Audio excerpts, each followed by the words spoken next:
Hi, I'm JDB. I'm a virtual modeling and design student at the University of Advancing Technology. The talk I'm giving today is about a new version of a science fiction fantasy story device known as the multiverse. I'll let you know where we are in the speech as I go along. This is the intro in case you haven't guessed it by now. Here are the questions I'm going to answer in this presentation. What is a porous multiverse? How does it change things? Where does it apply? What is the future of the idea? The idea that drives the basic multiverse concept is freedom. The multiverse is the single freest environment in sci-fi. Even when space travel is sci-fi, there's still boundaries to travel. Fantasy usually sticks with a single planet, and even sci-fi usually stays within a single galaxy or a single universe. Alternate universes and alternate realities add another dimension to the limits of travel. They vary a finite set of events and people that have common attributes. The idea that I present removes more boundaries and enhances the freedoms of those multiverse concepts. So what is the porous multiverse? A multiverse is a complete set of every variation on a universe. A multiverse is porous when everything in that universe can change location freely. The porous multiverse is a limitless environment where anyone can go anywhere at any time.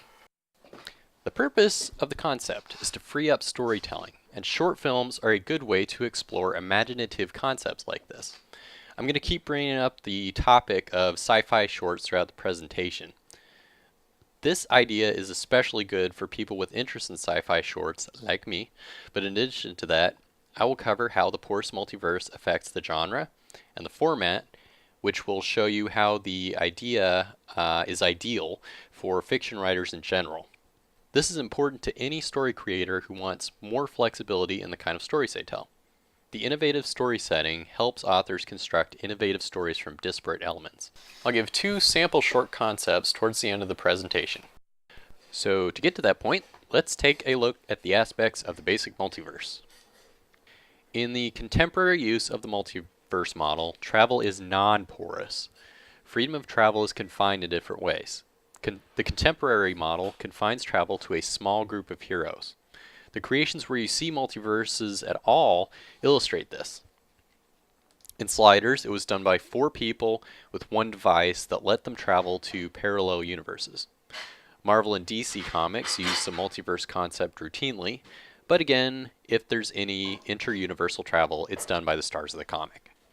Stargate SG-1 had more than a couple episodes where they crossed the inter-universal boundary, but again, it was all non-porous.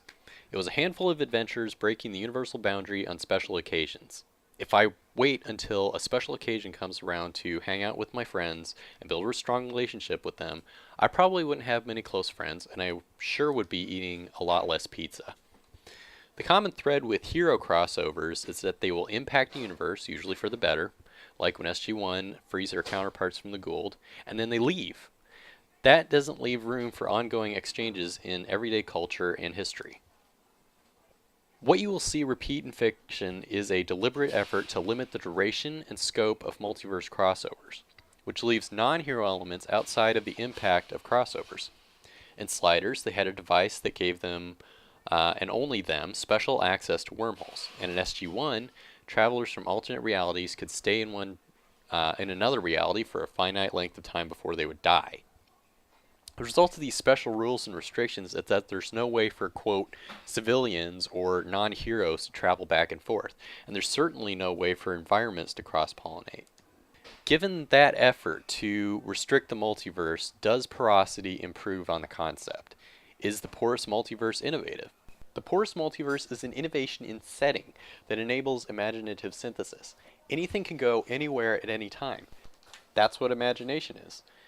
And the porous multiverse is a setting that permits the full exercise of it. This next section talks about the improvements of the porous multiverse in relation to populations and environments, their mass exodus from a single universe. So what happens when you remove those rules, when you allow anything to move freely between universes? Things get bigger, and by that I mean you have a bigger impact on surroundings and you have a much broader range of what crosses the universal borders. A porous multiverse affects 3 things on a huge scale: people, environments, and events. With no limit to the number of travelers, entire populations can relocate to a new universe. The result is fast exposure for culture, history, and commerce. Shifts in power and culture would become impossible to predict. A culture can exist for thousands of years before upheaval, or it might go through daily changes. A civilization could build itself up into a happy and prosperous nation until suddenly an army jumps in from another universe and replaces the civilization with their own. The inverse could also happen. A single planet could have a lot of traffic of people or animals arriving and departing. Fashion, music, power, all of those things have the ability and the potential to change from day to day. Porosity allows more than just people to travel. Porosity lets environments move in time and place. Environments can intermingle and replace other environments. Kashyyyk and the Gungan city from the Star Wars prequels are good examples of two environments that are very different, the high-tech and the organic. They intermix well. We don't need sci-fi to see non-native species invade and transform ecosystems. Guam's native bird populations are in danger of extinction by the non-native tree snake, for example. In a porous multiverse, regional environments as a whole take on the role of an invasive species. The porous multiverse allows entire regions to appear amidst other regions. Like an invasive species, environments don't need the intent to travel. They cross into new territory by the force of people or natural occurrence. That is, the porous multiverse. Like the lightsaber in this still, the porous multiverse is a tool. It works by eliminating boundaries on what can exist in the same story, just like the lightsaber eliminates the door as a boundary. You know what happens when things from both sides of the door get together from the previous section. This section talks more about the different things that are on both sides of the doors. So, how does having that extremely open setting where anything can go anywhere, how does that affect elements of storytelling concepts in short sci-fi films in a new way? I'm going to give some examples of how the porous multiverse concept applies to some sample story elements. The elements I'm going to cover are environment and character. In a porous multiverse, environments will either mix with disparate environments or become dominant. Disparate environments include anachronisms, like a Precambrian swamp appearing inside a space station. They can be contradictory environments, like an ocean appearing in the desert. Here you see the desert, and you've got the ocean that mix together, you've got a new environment.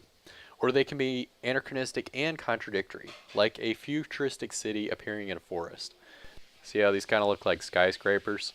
Environments can go the other way and become homogeneous. The brown tree snake is taking over Guam, and you would see the same thing happen on an intergalactic scale, where a single type of environment is dominant.